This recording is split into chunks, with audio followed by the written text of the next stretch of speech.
From the moment JD Vance was chosen to run alongside Donald Trump, he's done nothing but stir trouble. But this latest incident, it's by far the most explosive. While Trump's out here doing everything he can to dodge questions and shift focus away from his Epstein scandal, JD Vance is doing the exact opposite, dragging it all right back into the spotlight. He's been dropping details, leaking intel, and confirming the existence of files that Trump is still pretending don't exist. And we're diving into all of it today. But before we continue, if you appreciate this kind of reporting and commentary, go ahead and smash that like button.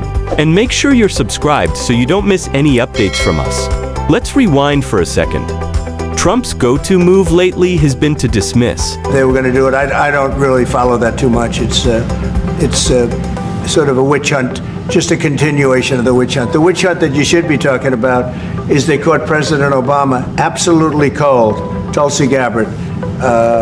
What they did to this country in 2016, starting in 2016, but going up to 2020 in the election.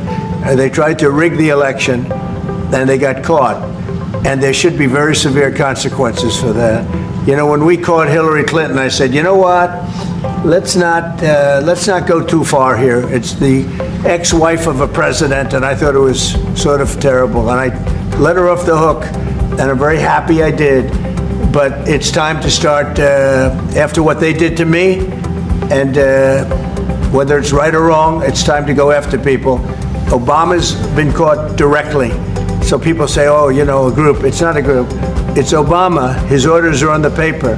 The papers are signed. The papers came right out of their office. They sent everything to be highly classified. Well, the highly classified's been released.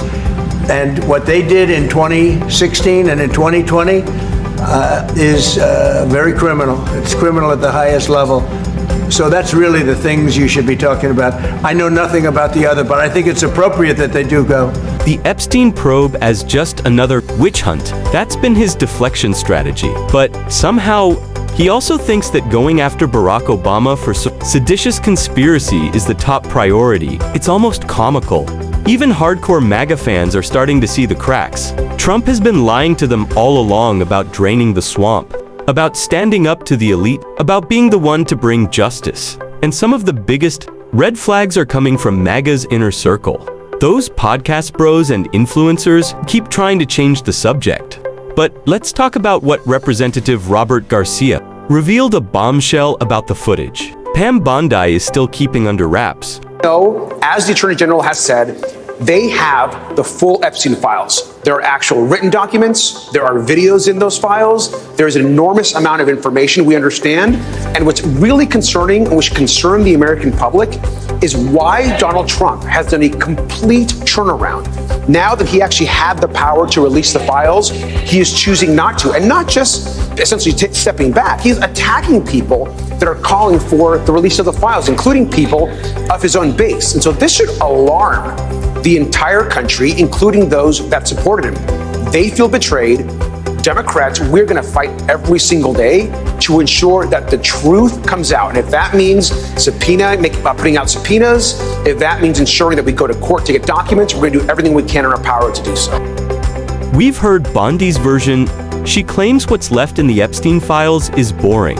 And Trump has chimed in too, saying it's not credible or not worth our attention. But we all know the truth. It's damaging. It's exactly the kind of material Trump wants buried. The sheer number of times his name reportedly gets flagged in FBI files says it all. Then there's the video footage. Let's not forget Cash Patel, the guy who called these tapes the ultimate bombshell. He teased their existence, but backed off when it came to showing them. Suspicious? Absolutely. But here's where things really heat up. JD Vance apparently bragged at a dinner party about the footage, claiming it couldn't be used or shown publicly. Vance is boasting he knows what's in the Epstein files to random dinner guests. JD Vance casually informed a comedian over dinner what's in the files, connected to Jeffrey Epstein while trying to downplay their significance. Tim Dillon made the revelation on an emergency. An episode of his podcast, titled The Epstein Cover-Up, featured on the episode was conspiracy theorist and InfoWars host Alex Jones. One of several Donald Trump supporters who have turned on the president over his handling of the Epstein case, Bondi said, "We have 10,000 hours of video. I had dinner last week with the vice president. Dillon said, he told me that was commercial horn. They do not have videos of any powerful person in a compromising position. That's the party line that they're going with. If that's the case, why would Bondi call it evidence? She's not an idiot. She's the Attorney General," Dillon added. Why would she say she had files on her desk if none of these implicated anybody? However, the DOJ and FBI shot down claims of the existence of any so-called client list belonging to Epstein, despite Bondi stating in February that it was on my desk right now, awaiting review.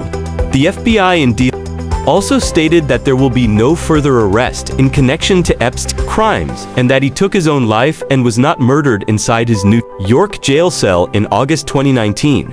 Another a MAGA figure who spent years demanding the release of the Epstein files was Vance himself.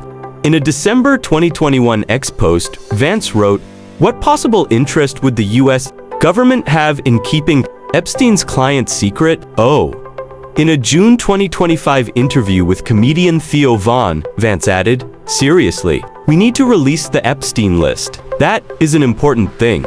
On July 16th, Van asked Vance, "What changed?" While resharing the clip on X, why? He says it's too sketchy or somehow unethical to release.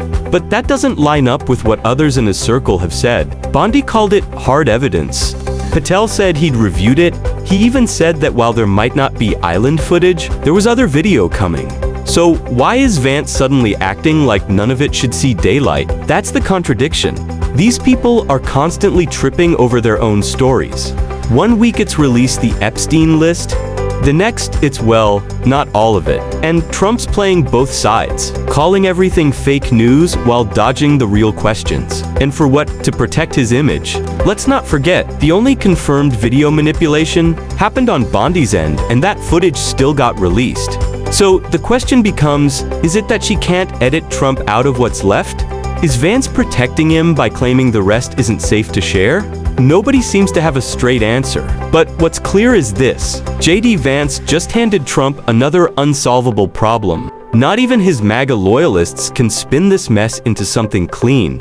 Rachel Maddow recently exposed how even Trump's online bot army can't stick to one message. And that shows just how disorganized and desperate the MAGA camp really is.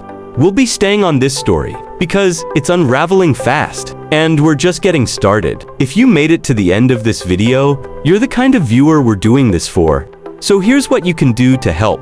Tap that like button to boost this story in the algorithm. Drop a comment below. What do you think is on those tapes? And don't forget to hit that subscribe button with notifications on so you don't miss the next chapter. This story's not over, not by a long shot. Let's shine a light where they want darkness.